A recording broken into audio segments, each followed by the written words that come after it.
Hi, this is Custom Guitar Video. My name is Holger Obenhaus. Welcome to my video blog.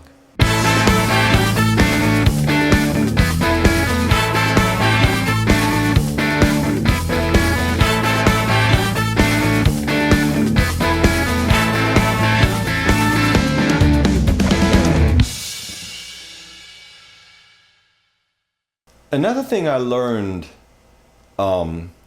in the way how to evaluate guitar, or how subjective it can be if you're trying to evaluate a guitar, was in a phase when I was doing a lot of songwriting. I had actually used, some kind of a strumming guitar for a couple of months, writing songs, being in the studio, working with the whole team for an album production, and I had not played electric guitar in a while. So one day I took out my tried and proven, my trusted Telecaster. It's if I remember correctly, it's a 1994 Relic Fender Custom Shop Sunburst Telecaster with a maple neck. And I took it apart one day, and I think it has a John Cruz signature on the neck heel.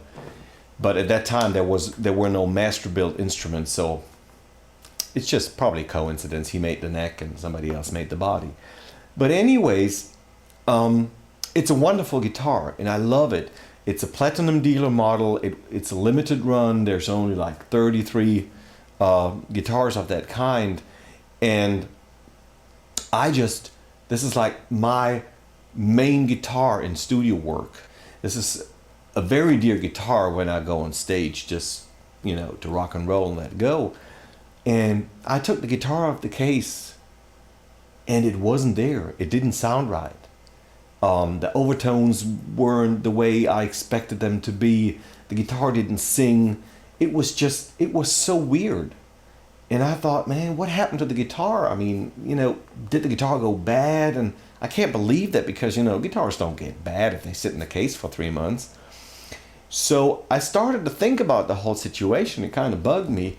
And what happened was, first off, I thought, it's the strings. It's the neck setup, it's the strings. So I put new strings on, and I had to tighten the neck a little bit, and there was a little bow in the neck. So that kind of cost, of course, the sonical quality of the guitar in some way. But still, when I had everything set up, the guitar wasn't there where I wanted it, or the way I remembered it. I couldn't sleep for a night. I was thinking about the guitar. What happened? And then it just occurred to me, I hadn't played electric guitar in a while. I had just sat down and strum open chords, and use a capo because I'm lazy, and when I'm songwriting, I'm trying, to make it easy on the guitar. And my fingers weren't right. It wasn't the guitar at all. It was my fingers. The calluses weren't right. When I started to do bendings, they got kind of too soft, too easy. And so I sat back and just played for 2 or 3 days, got back in shape. And the funny thing was, boom, after 3 days, that guitar was back where it used to be. It was right. Suddenly, all the sonical or the acoustical properties were back. The overtones were there because my fingers were right. My chops with my right hand, the way I angled my pick, the way I hit the strings, everything was right again. And it just opened up. And I was like, it is so weird. I take a guitar in my hand and I start to judge the instrument. And I could be so wrong because it's not the guitar, it's just me. That's what basically led me to not buy guitars in stores anymore. Which does not mean that I don't buy guitars from stores, but I usually take a guitar home. I at least spend a day or 2 with that instrument in an environment which I know, with an amp that I know, with guitars around that I know, that just make me feel good and make me, give me the feeling, all right, this guitar sounds right.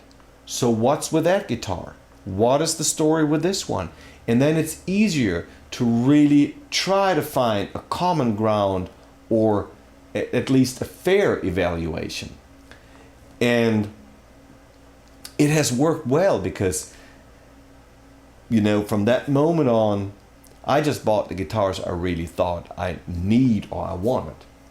So this little example showed me how subjective it is to judge a guitar just by the mood, by the day, by your, the condition of your fingertips.